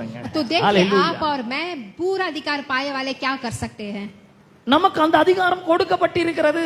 वो अधिकार आपको और हमको दिया गया है. மத்தேயு 8ஆம் அதிகாரத்துல ஒரு சில வசனங்களை வாசிக்கிறேன். मत्ती का किताब में हम देखेंगे. இந்த அதிகாரத்து மூலமா நம்ம என்ன பண்ண முடியும்? और इस अधिकार को रख के हम क्या कर सकते हैं देखते हैं. 8ஆம் வசனத்தை வாசிக்கிறேன், நான் 8ல இருந்து வாசிக்கிறேன். मैं 8 से पढ़ता हूं. 8 ஒரு நூற்றுக்கு அதிபதி இருக்கான், அவனோட வீட்டுல அவனோட வேலைக்காரன் சுகவீனமா இருக்கிறான். वहां पे एक आदमी आके बीमार था. படுத்து படுக்கையா இருக்கிறான். और वहां पे बहुत ही बीमार था. இயேசு கிட்ட வந்து ஆண்டவர் நீங்க வந்து என் வீட்டுக்கு வந்து இந்த திமிர்வாதக்காரனை சுத்தமாக்கணும், வேலைக்காரனை சுத்தமாக்கணும் அப்படினா. अब यीशु के पास आके मेरा अधिकार आके चंगा होना करके बोलते हैं. இயேசு சொல்ற நான் வந்து சுத்தமாக்குறேன். यीशु मसीह कहते हैं मैं आके चंगा करता हूं. அதுக்கு அவன் சொல்றான் ஐயோ நீங்க என் வீட்டுக்கெல்லாம் வர வேண்டியது இல்ல, அந்த அளவுக்கு நான் பெரிய ஆளலாம் ஒண்ணும் கிடையாது. तब वो कहता है कि तू मेरे घर आने की जरूरत नहीं. Speak a word, ஒரு வார்த்தை மாத்திரம் சொல்லும். आप यहाँ से रह के बस एक बात बोलिए. பாருங்க இந்த அதிகாரம் இருக்கு, இந்த அதிகாரத்தை எப்படி ரிலீஸ் பண்றது? देखिए वो अधिकार उनके पास है, अभी अधिकार को कैसे बाहर लेके आते हैं. a word, क्योंकि आप अपने मुंह से एक बात बोलिए. one word has glorious power. एक बात में आके बड़ा ही सामर्थ्य है. அவன் சொல்ற ஒரு வார்த்தை சொல்லும். वो कहते हैं कि सिर्फ एक बात बोलो என் வேலைக்காரன் சுத்தமாவான். और मेरा घर का नौकर आके चंगा அதுக்கு पाएगा. ஒரு காரணத்தை சொல்றான். अब वहाँ पे वो एक कारण बोलता है. நான் அதிகாரத்துக்கு கீழ்ப்பட்டவனா இருந்தும் क्योंकि मैं आके अपने अधिकार को आगे आदर எனக்கு करता हूं. கீழ்ப்பட்டு இருக்கிற சேவகர் உண்டு. और मुझे अधिकार देने वाला है. ஒருவனை போவென்றால் போகிறான், क्योंकि किसी को जाने बोलता है तो जाता है, மற்றொருவனை வா என்றால் வருகிறான், अगर आने बोलता है तो आता है. இதை செய் என்றால் இன்னொருத்தன் அதை செய்கிறான். अब इसे करने बोलता है तो करता है. என்ன மாதிரி ஒரு விசுவாசம் பாருங்க. देखिए किस प्रकार का विश्वास है. He understood the authority very well. क्योंकि वो लोग आके उस सामर्थ्य को बहुत ही अच्छी तरह से जानते थे. He understood how to use his authority. उसको पता था उस सामर्थ्य को कैसे इस्तेमाल करना The है. government has given him authority. क्योंकि गवर्नमेंट ने आके उसको वो अधिकार दिया था. அவனுக்கு கீழே நிறைய சேவகர் இருக்கிறார்கள். उसके नीचे बहुत सारे अधिकार थे And he understood how to exercise his authority. और उसको पता है अपने अधिकार को कैसा आके काम करना है. நீங்களும் நானும் கூட இந்த அதிகாரத்தை எப்படி பயன்படுத்துறதுன்னு தெரிஞ்சுக்கணும். और हम लोग को भी पता होना चाहिए इस अधिकार को कैसा इस्तेमाल करना है. மோசேக்கு அதிகாரம் கொடுக்கப்பட்டிருந்தது. मूसा को आके अधिकार मिला நிறைய गया அற்புதங்களை செஞ்சான். और वो आके काम किया அந்த அதிகாரத்தை எடுத்து யோசுவா மேல வச்சிட்டார் और ஆண்டவர். उसी अधिकार को यूसुफ को दिया. இன்னொரு முறை 70 பேர் மேல வச்சாரு. फिर बाद में 70 लोगों के ऊपर रखा. அவங்க எல்லாம் பெரிய பெரிய காரியங்களை செய்தார்கள். वो लोग भी बड़े बड़े काम किए. ஆனா இயேசு எல்லா அதிகாரத்தையும் உடையவரா இருந்தார். लेकिन यीशु मसीह के पास सारा सामर्थ्य था எல்லாத்தையும் நம்ம கிட்ட கொடுத்திருக்கிறார். और सब कुछ हमारे को दे दिया. So our authority comes from God. देखिए तो हमारा अधिकार यीशु मसीह के पास से आता We है have to exercise the God given authority. और हमको इस बात को समझना जरूरी है कि परमेश्वर ने हमें वो अधिकार दिया है. If you are under authority, you can exercise this authority. अगर आप आके उस अधिकार के नीचे है तो आप उसे So, कैसे நாம் அவருடைய करना அதிகாரத்துக்கு கீழ்ப்பட்டவர்களா இருக்கிறோம். क्योंकि हम उसका अधिकार को आदर करने वाले होने இப்போ चाहिए என்ன பண்ணா அந்த அதிகாரத்தை யூஸ் பண்ணணும். और हमें उसका इस्तेमाल करना चाहिए. அதிகாரத்தை எப்படி 100க்கு அதிபதி யூஸ் பண்ணா? अब अधिकार को आके कैसा उसने इस्तेमाल किया. ஏய் போடா போ அப்படினா போறான். वो जाने बोलने से जाता है. ஏய் இங்க வாடா. आ बोलने से आते हैं. வரான். वो जाता है. இத செய்டா. ये कर बोलने से करते हैं. அவன் செய்றான். वो करता है. இப்போ நாம என்ன பண்ணோம்? நம்ம கிட்ட கொடுத்திருக்கிற அதிகாரத்தை யூஸ் பண்ணணும். अब हम क्या करना है. हमें जो सामर्थ्य दिया है उसे इस्तेमाल करना है. Pain in the mighty name of Jesus, go away. यहाँ क्या कि यीशु मसीह के नाम से जा बोलने से जाना है. Strength of Jesus Christ, come to me in the mighty name of Jesus. बल यीशु मसीह के नाम से मेरे पास आ बोलने से आना है. பலவீனமே போ. बलहीन मेरे से जा बोलने से जाना है. பலமே வா. बल आना है. நோயே போ. यहाँ से बीमारी जा बोलना है. சுகமே வா. चंगाई आना है बोलना है. பேயே போ. शत्रु जा बोलना है. ஆண்டவருடைய ஆவியானவரே வா. और इस पवित्र आत्मा मेरे पास आ बोलना है. எதெல்லாம் போன்னு சொல்லுமோ அதெல்லாம் போணும். जो जो आप जाने बोलते हैं उसे जाना है. ஏன்னா உங்களுக்கு அதிகாரம் கொடுக்கப்பட்டிருக்கிறது. क्योंकि आपको अधिकार दिया गया है. அவர் அந்த வார்த்தையின் மூலமா அதிகாரத்தை கொடுத்திருக்கிறார். और उस वचन के जरिए परमेश्वर ने हमें अधिकार சகல அதிகாரமும் எனக்கு கொடுக்கப்பட்டிருக்குன்னு दिया. சொல்லிக்கிறார். सारा अधिकार हमको दिया है. இயேசு நம்முடைய பிரதிநிதியா இருந்து மனுஷனுடைய பிரதிநிதியா இருந்து அவர் அந்த அதிகாரத்தை பெற்றிருக்கிறார். यीशु मसीह ने मनुष्य का रूप धारण करके उस अधिकार को लिया है. வானளாவிய அதிகாரம் ஒரு மனுஷனுக்கு கொடுக்கப்பட்டிருக்கிறது. और स्वर्ग से वो अधिकार को लेके मनुष्य को दिया அந்த है. அதிகாரத்தை அவர் நம்மிடத்தில் और கொடுத்திருக்கிறார். उस अधिकार को हम लोग को दिया है. You go and use your authority. आप अपना अधिकार को लेके इस्तेमाल You कीजिए. go and exercise your authority. आप अपने अधिकार को इस्तेमाल कीजिए. Open your mouth. अपने मुंह को खोलिए Speak with faith. और विश्वास के साथ बात कीजिए. Utter my name. परमेश्वर के नाम को बोलिए. பேசு, தைரியமா பேசு அப்படிங்கிறாரு. धैर्य से परमेश्वर के नाम को बोलिए. வாய மூடிட்டு இருக்காத. मुंह बंद करके नहीं रखना है. வாய திறந்து எதெல்லாம் வேணாமோ அதெல்லாம் கூப்பிட்டு இருக்காத. मुंह खोल के जो जो आना है उसे बोलना है. எதெல்லாம் வேணாமோ போன்னு சொல்லு. जो जो आना है उसे आना बोलना है. போன்னு சொன்னாதான் போவோம் பாரு. अगर जा बोलेगा तो जाएगा. போன்னு சொல்லனா போவாது. अगर नहीं जा बोलेगा तो नहीं जाएगा. அது அங்கேயே தான் இருக்கும். அது वो वहीं पे रहेगा. வெக்கமான சூடு சொரணம் எதுவுமே இருக்காது அதுக்கு. तो शर्म कुछ भी नहीं रहता है. ஆனா நம்ம போன்னு சொன்னா போயிடும் கண்டிப்பா. लेकिन जा बोलने से जाएगा. வலி போகும், दर्द जाएगा, வேதனை போகும், मुश्किल जाएगा, சண்டை போகும், झगड़ा जाएगा, கஷ்டம் போகும், मुश्किल जाएगा, கண்ணீரை போன்னு சொல்லுங்க போவோம். आंसू जाएगा. இயேசுவின் நாமத்துல போ. यीशु मसीह के नाम से इन सबको आप जा बोलने से जाएगा. ஆசீர்வாதமே வா. आशीष आ बोलने से आएगा. பணமே வா. पैसा आ बोलने से आएगा. வேலையே வா. काम आ बोलने से आएगा. ஆசீர்வாதமே வா. आशीष आ बोलने से आएगा. ஐஸ்வர்யமே வா. धन दौलत आ बोलने से आएगा. சுகமே வா. चंगाई आ बोलने से आएगा. சொன்னா செய்யும் கண்டிப்பா. बोलेंगे तो होगा. போனா போவான், வானா வருவான். जा बोलने से जाएगा, आ बोलने से आएगा. இதை செய்யினா செய்வான். ये करना है तो करना है. இந்த அதிகாரம் உங்களுக்கு கொடுக்கப்பட்டிருக்கு, எனக்கு கொடுக்கப்பட்டிருக்கு. ये अधिकार मुझे और आपको दिया गया है. Use your god given authority. आप दिया गया अधिकार को आप इस्तेमाल कीजिए. Exercise that in your life. अपने जीवन में उसको लागू कीजिए. You just try. आप सिर्फ कोशिश करके देखिए. Believe it. उसको विश्वास कीजिए. Confess it. और उसको बोलिए. Speak it. उसको मुंह से बताइए. With boldness. उसे बड़े अधिकार के साथ एंड करेज. और विश्वास के साथ. See what happens. तो देखिए क्या होता है जीवन में. நான் பேசுறேன். आप मैं बात करूंगा. பணமே வான்றேன். पैसा आ बोलता है. நான் நடக்கணும் உங்களுக்கு தெரியும் நல்ல. நான் சொல்ல மாட்டேன். मैं नहीं बोलूंगा. சுகமே வா. चंगाई आ. வலியே போ. दर्द जा. நம்ம என்ன சொல்றோம், இந்த வலி 10 வருஷமா இருக்குதுங்க எனக்கு, और हम क्या बोलते हैं ये दर्द 10 साल से है, நான் எவ்வளவோ தைலம் தேய்ச்சி பார்த்துட்டேன், मैंने भी कितना बाम लगा दिया நான் है, ஆயில போட்டு பார்த்துட்டேன், ऑयल डाल दिया है, ஒன்னும் கேட்க மாட்டேங்குது. कुछ भी नहीं होता है. நீங்க சொன்னாதானே கேட்க, ஆயில் போட்டாப்ப கேட்கணும் சொல்லிக்கிறாரு. तुम आके बोलने से ही होगा. வாயை தரங்க முதல்ல, पहले अपने मुंह को बोलना है, வலிய போன்னு சொல்லி பாருங்க. दर्द को जा बोलना है. இல்லங்க நானும் 2-3 முறை சொல்லி பார்த்துட்டேன், அப்புறம் சீ போன்னு விட்டேன் நான். मैं दो तीन बार बोला फिर छोड़ दिया मैं. 2-3 முறை சொன்னா போலன்னா 100 முறை சொல்லுங்க, போற வரைக்கும் சொல்லுங்க. अगर 2 बार बोल के नहीं जाता है तो 100 बार बोलना है. ஆனா அதிகாரத்துக்கு நீங்க கீழ்ப்பட்டு இருந்தால் கண்டிப்பா அது போகும். கண்டிப்பா अगर आप अधिकार के साथ बोलेंगे तो जरूर जाएगा. வான் கூப்பிட்டா வரும், अगर आप बोलेंगे तो आएगा. சுகம் வரும், பணம் வரும், ஆஸ்தி வரும், ஐஸ்வர்யம் வரும், चंगाई आएगा, पैसा आएगा, सब कुछ आएगा, எல்லா நன்மையும் வரும், सारे अच्छी चीजें आएगी, सब कुछ आएगा, सब कुछ आएगा. हालेलुया. विश्वास करेगा. विश्वास करना है. Hallelujah. Hallelujah. I love Hindi very much nowadays. I want to preach in Hindi. I want to preach in Hindi. I like it very much, your language. आपकी भाषा मुझे बहुत पसंद है और मैं इसमें प्रचार करना पसंद करता हूँ.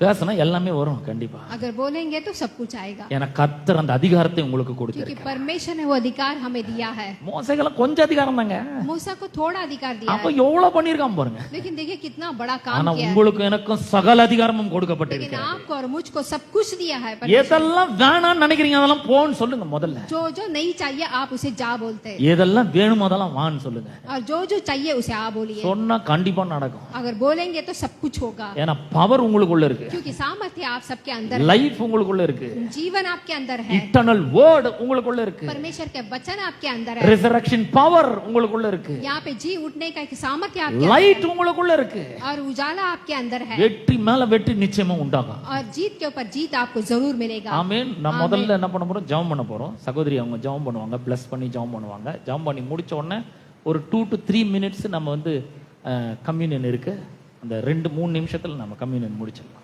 प्रार्थना करेंगे, प्रार्थना करके उसके बाद हमें प्रभु भोजन होगा. आंख बंद करेंगे. पिता परमेश्वर, इस समय पे हम आपकी सम्मुख में आते हैं. पिता परमेश्वर, हालेलुया. वचन के जरिए पिता परमेश्वर आपने हमसे बात किया, उसके लिए हम आपका धन्यवाद करते हैं. मूसा को थोड़ा सा आशीष था, उसने इतने बड़े बड़े काम किए, लेकिन पिता परमेश्वर नए में आपने सब कुछ हमारे लिए दे रखा है पिता परमेश्वर. और उसके जरिए पिता परमेश्वर हम अद्भुत काम हमारे जीवन में जो जो चाहिए उसे हम मुंह खोल कर हम हमारे जीवन में लेने पाए, और जो नहीं चाहिए अपने मुंह खोल कर उसे भेजे पिता परमेश्वर. हालेलुया. हर एक वचनों का हमारी जिंदगी में हर एक दिन हम इस्तेमाल करें पिता परमेश्वर. यहाँ पर आए हुए हर एक भाइयों बहनों को आपके हाथ में हम सौंपते हैं, उनके खाना पानी को आपके हाथ में सौंपते हैं, उनके घर परिवार को आपके हाथ में सौंपते हैं. उन्हें संभाल कर रखा है, अब तक संभाला हुआ प्रभु, आगे भी आप उनको संभालना पिता परमेश्वर. हर एक मुश्किल से उन्हें छुड़ाकर पिता परमेश्वर अपने पंखों तले छिपाकर उन्हें संभाल के रखना पिता परमेश्वर. सब कुछ यीशु मसीह के नाम से मांगते हैं, सुन और ग्रहण कर. ஆமென். ஆமென். நாம் கர்த்தருடைய பந்திக்காக வந்திருக்கிறோம். अभी हम आके प्रभु भोजन में आए हैं, கர்த்தருடைய பந்தி அவர் நமக்காக இதை ஆயத்தப்படுத்தி வைத்திருக்கிறார். और प्रभु भोजन परमेश्वर ने उसे हमारे लिए तैयार இந்த किया பந்தி है, ஒரு பரிசுத்த பந்தியாய் இருக்கிறது. और ये एक पवित्र आके भोजन है. ஆகவே ஒரு வசனத்தை நான் வாசிக்க போகிறேன். 1 கொரிந்தியர் 11ஆம் அதிகாரம் 26ஆம் வசனத்தை வாசிக்கிறேன். अभी मैं एक वचन पढ़ना चाहता हूँ जो पहला कोरिन्थियन 11वीं अध्याय वर्स 26 पढ़ना चाहता हूँ. For as often you eat this bread and drink this cup, you proclaim the Lord's death till he comes. यहाँ पे हम देखते हैं क्योंकि जब कभी तुम ये रोटी खाते और इस कटोरे में से पीते हो तो प्रभु की मृत्यु को जब तक वह ना आए प्रचार करते हो. நாம் இந்த அப்பத்தை புசித்து இந்த பாத்திரத்தில் பானம் பண்ணும் போதெல்லாம் அவர் வருமளவும் அவருடைய மரணத்தை தெரிவிக்கிறீர்கள். proclaim the Lord's death. तो यहाँ पे आके जब हम ये रोटी और ये कटोरा को हम पीते हैं तो पर प्रभु की मृत्यु को हम आके प्रचार करते हैं. ஏன் நாம் அவருடைய மரணத்தை தெரிவிக்க வேண்டும்? क्यों हम आके परमेश्वर की मृत्यु को प्रचार करते हैं? அவருடைய மரணத்தை தெரிவிக்கிறது மூலமா நமக்கு என்ன பலன் உண்டாயிருக்கிறது? उनके मृत्यु को प्रचार करने से हमें क्या लाभ है? பாருங்க, இந்த மரணத்தை தெரிவிக்கிறதுன்றது வந்து ஒரு முக்கியமான ஒரு விஷயம் இருக்கு பாருங்க. तो यहाँ पे इस मृत्यु को प्रचार करने का एक मुख्य काम है. எபிரேயர் எழுதின நிருபம் 9ஆம் அதிகாரம் 16-17 வசனங்களை வாசிக்கிறேன். हिब्रियों का किताब चैप्टर 9 पढ़ेंगे, 16 and 17. 16 and 17 पढ़ेंगे. Hebrews 9, 16 and 17. ஏனென்றால் எங்கே மரண சாசனம் உண்டோ அங்கே அந்த சாசனத்தை எழுதினவனுடைய மரணமும் உண்டாக வேண்டும். तो यहाँ पे हम देखते हैं क्योंकि जहाँ वाचा बांधी गई है वहाँ वाचा बांधने वाले के मृत्यु के समझ लेना भी अवश्य है. எப்படி எனில் மரணம் உண்டான பின்பே மரண சாசனம் உறுதிப்படும், அதை எழுதினவன் உயிரோடு இருக்கையில் அதற்கு பலன் இல்லையே. क्योंकि ऐसा वचन मरने पर भी पक्की होती है और जब तक वाचा बांधने वाले जीवित रहता है तब तक वाचा काम नहीं होती. நாம் இந்த அப்பத்தை புசித்து இந்த பாத்திரத்தில் பானம் பண்ணும்பொழுது அவருடைய மரணத்தை அறிக்கை செய்கிறோம், தெரிவிக்கிறோம். जब हम आके प्रभु भोजन कहते हैं तो परमेश्वर के मृत्यु को हम प्रचार करते हैं. ஏன் அப்படி செய்யணும்? क्यों हम ऐसा करते அப்படி हैं? செய்யறது மூலம் நமக்கு என்ன நன்மை உண்டாகிறது? ऐसा करने से हमें क्या लाभ है? பாருங்க, நான் பெரிய சொத்தெல்லாம் இருக்கு வச்சுங்கன்ட்டேன். देखिए मेरे पास आके ज्यादा धन दौलत नहीं है. எனக்கு 2 பிள்ளைகள் இருக்காங்க. मुझे 2 बेटी है. இந்த சொத்தெல்லாம் அவங்க என் பிள்ளைகள் மேல எழுதி வச்சிடுறேன். இந்த இத்தனை ஏக்கர் நிலம் என் பிள்ளைக்கு, பெரிய பிள்ளைக்கு, இத்தனை வீடு, காஸ்ட்லியான வீடு என் சின்ன பிள்ளைக்கு. ये सारी धन दौलत आके मैं मेरे दोनों बेटी को बांट के लिखता हूँ. இந்த நகெல்லாம் பெரிய பிள்ளைக்கு, இந்த கோடி கணக்கான பணம் என் சின்ன பிள்ளைக்கு. ये सोना मेरी बड़ी बेटी को है, ये पैसे मेरी छोटी बेटी. எல்லாத்தையும் மரண சாசனம், அது பேர் என்னன்னா உயில், இன்னொரு பேர் உயில், வில், மரண சாசனம் எழுதுறேன் நான். और सब कुछ आके ये मृत्यु पे लिखा जाता है. பாருங்க, நான் உயிரோடு இருக்கிற வரைக்கும் அதுக்கு உயிர் கிடையாது, அது செல்லாது. देखिए मैं जीवित रहने तक वो नहीं होगा. ஏன்னா எங்க அந்த உயில் எழுதப்படுகிறதோ அங்க அந்த உயிலை எழுதினவனுடைய மரணம் உண்டாக வேண்டும். क्योंकि वहाँ जहाँ पे ये प्रचार लिखा गया है वहाँ पे वो मृत्यु होता है. ஏன்னா மரணம் உண்டானாதான் அந்த மரண சாசனத்துக்கு உயிர் வரும். क्योंकि जब आके मौत होता है तभी जो लिखा गया है उसमें एक जीवन आता है. நான் மரிச்சாதான் அந்த உயிலுக்கு உயிர் வரும். क्योंकि मैं मृत्यु होने के बाद ही जो मैंने लिखा है वो आके उसमें जीवन होगा. நான் உயிரோடு இருக்கிற வரைக்கும் அந்த உயில் செல்லாது. और मैं जब तक जीवित हूँ तब तक जो मैंने लिखा है वो नहीं होगा. ஏன்னா எப்போ வேணா மாத்தி எழுதலாம். क्योंकि कभी भी उसे बदल के लिख सकते हैं. அதே போலதான் बिल्कुल उसी तरह புதிய உடன்படிக்கையின் ஆசீர்வாதங்கள் நன்மைகள் எல்லாம் எழுதி அதுக்கு ரத்தத்து மூலமா ஒரு சீல் வச்சிருக்கிறாரு, உயில் எழுதி வச்சிருக்கிறாரு. तो सारे नियम आके परमेश्वर यीशु मसीह के लहू के जरिए लिखे गए हैं. பரிசுத்த ஆவி என்னன்னைக்கும் உங்களோட கூட இருப்பார். पवित्र आत्मा हमेशा आपके साथ रहेगा. நீங்கள் தேவனுடைய பிள்ளைகளா இருக்கிறீர்கள். आप लोग परमेश्वर के बच्चे हैं. தேவனுடைய சுதந்திரர், கிறிஸ்துவுடன் சுதந்திரரா இருக்கிறீர்கள். और परमेश्वर के साथ है. எல்லாம் உங்களோடதே. और सब कुछ परमेश्वर. எவ்வளவு எழுதி வச்சிருக்காரு तो பாருங்க. बहुत कुछ लिखा है. அப்ப அவர் மரண சாசனத்தை எழுதினவருடைய மரணம் அங்கு உண்டாக வேண்டும். तो जब जो कुछ लिखा है वहाँ पे मृत्यु भी होना है. Whenever we proclaim or declare or confess the Lord's death, then the new covenant blessings will revive. जब हम यीशु मसीह के मृत्यु को प्रचार करते हैं तो नए नियम की आशीष आके आता है. ஒவ்வொரு முறை நாம் இந்த அப்பத்தை புசித்து இந்த பாத்திரத்தில் பானம் பண்ணும்பொழுது அவருடைய மரணத்தை தெரிவிக்குங்க. ஆண்டவரே, எனக்காக மரித்ததற்காக உமக்கு நன்றி. तो यहाँ पे हर समय पे जब भी हम भाग लेते हैं तो यीशु मसीह के मृत्यु को प्रचार करके हम धन्यवाद நாம करते हैं. சொல்ற அந்த க்ஷண பொழுதுல அந்த புதிய உடன்படிக்கையின் ஆசீர்வாதங்கள் நமக்கு வர ஆரம்பிக்கிறது. जब हम बोलते हैं तो वो नए नियम के आशीर्वाद तुरंत हमें आता है. அந்த உயில்ல எழுதப்பட்ட எல்லா நன்மைகளும் ஆசீர்வாதங்களும் எனக்கு வர और ஆரம்பிக்கிறது. जो कुछ आशीष लिखा गया वो मुझे आ जाएगा. ஏன்னா அவர் மரண சாசனத்தை எழுதினார், அவர் மரித்தார். क्योंकि परमेश्वर यीशु मसीह ने लिखा है और वो मर गए हैं. Now we are proclaiming the Lord's death. अभी हम आके परमेश्वर के मृत्यु को आके हम आके बोलते हैं. When we proclaim the Lord's death, his health becomes our health. जब आके हम यीशु के मृत्यु को प्रचार करते हैं तो हमें आशीष आता है. When we proclaim the Lord's death, his wealth become our wealth. जब आके हम यीशु के मृत्यु को प्रचार करते हैं तो उनकी सारी आके महिमा हम में आती है. When we eat this bread and when we partake of this communion, everything belongs to him comes to me. जब हम इस प्रभु भोजन में भाग लेते जो कुछ परमेश्वर का है वो हमारा हो जाता है. ஏன்னா அப்பதான் அந்த மரண சாசனத்துக்கு பலன் வருது. क्यों तभी आके वो मृत्यु प्रचार के लिए एक बल आता है. அது என்னுடையதாகுது. और वो मेरा होता है. ஆகவே இந்த ஒரு மனப்பான்மையோடு நாம் இதில பங்கு கொள்ள வேண்டும். और इस मन से हम इसमें भाग लेंगे. ஆகவே முதல்ல நாம ஜெபிப்போம். पहले हम प्रार्थना करेंगे. பிற்பாடு திருவிருந்து உங்களுக்கு எல்லாருக்கும் பரிமாறப்படும். फिर आप सबको दिया जाएगा प्रभु भोजन. எல்லாரும் அத கையில வாங்கி வெச்சுக்கோங்க. आप अपने हाथ पे ले लीजिएगा. உடனே சாப்பிடாதீங்க. तुरंत मत खाना. கையில வெச்சுக்கோங்க. हाथ पे ले लेना. எல்லாருக்கும் வந்து சேர்ந்த பிறகு கொடுத்து முடிந்த பிற்பாடு நாம் எல்லாரும் ஒன்றாக எழுந்து நின்று அதை அனுசரிப்போம். और सबको मिलने के बाद फिर एक साथ खाएंगे. நாம் ஜெபிப்போம் சிஸ்டர். प्रार्थना करें. पिता परमेश्वर इस समय पर प्रभु भोजन को आपके सम्मुख में सौंपते हैं पिता परमेश्वर। हालेलुया। प्रभु पिता परमेश्वर एक विषय हमें शुद्ध कीजिए, हमारे तन मन को आपके चरणों में रखते हैं पिता परमेश्वर। आपके मृत्यु को हम प्रचार करते हैं, आपके आने तक पिता परमेश्वर से हम याद रखते हैं। हर एक को आप शुद्ध करें पिता परमेश्वर, आशीष करें। यीशु मसीह के नाम से मांगते हैं, सुन और ग्रहण कर। आमीन।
Let us all stand together. वचन पढ़ेंगे पहला कोरिन्थियन चैप्टर 11 वर्स 23। क्योंकि ये बात मुझे प्रभु से पहुंची और मैंने तुम्हें भी पहुंचा दी कि प्रभु यीशु ने जिस रात वह पकड़वाया गया रोटी ली और धन्यवाद करके उसे तोड़ा और कहा, ये मेरी देह है जो तुम्हारे लिए है, मेरा स्मरण के लिए यही किया करो। நாம் இந்த அப்பத்தை புசிப்போம்। रोटी खाएंगे। इस रीति से उसने बखेरी के पीछे कटोरे भी ली और कहा, ये कटोरा मेरे लहू की नई वाचा है, जब कभी पियो तो मेरा स्मरण के लिए ये किया करो। நாம் இந்த பாத்திரத்தில் பானம் பண்ணுவோம்।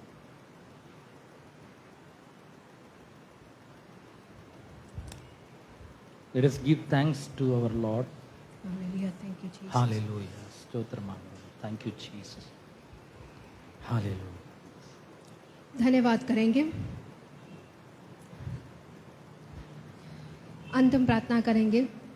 पिता परमेश्वर, इस प्रभु भोजन में भाग लेने के लिए हमें मदद की, उसके लिए हम आपका धन्यवाद करते हैं। पिता परमेश्वर, आप आने समय तक हमें इसे याद रखने के लिए, स्मरण करने के लिए हमें मदद करें। हमारे लिए बहाए गए लहू के लिए, कोड़े खाने के लिए हम आपका धन्यवाद करते हैं। आपने अपने बहुमूल्य लहू को बहा के हमें छुटकारा दिया, हमें आशीष दिया, उसके लिए हम आपका धन्यवाद करते हैं। पिता परमेश्वर, हमें अनंत जीवन दिया, उसके लिए धन्यवाद करते हैं। पिता परमेश्वर, इस समय पे भी पिता परमेश्वर हर एक भाइयों बहनों को आपके हाथ में सौंपते हैं। आप उन्हें आशीष करना पिता परमेश्वर। हालेलुया। हर बुरी चीज़ें जाकर नई नई चीज़ें उनके जीवन में आने पाए। वो जो पिता परमेश्वर इच्छा करते हैं, आप उन्हें पिता परमेश्वर अपनी इच्छा के अनुसार आप उन्हें देना और आशीष से भर देना। इस सारे हफ्ते उन्हें और उनके परिवार को संभाल के रखना, आशीष करना। सब कुछ यीशु मसीह के नाम से मांगते हैं, सुन और ग्रहण कर। आमीन। प्रभु यीशु मसीह का अनुग्रह और परमेश्वर का प्रेम और पवित्र आत्मा की सहभागिता तुम सबके साथ होती रहे। And all the saints of God says, Amen.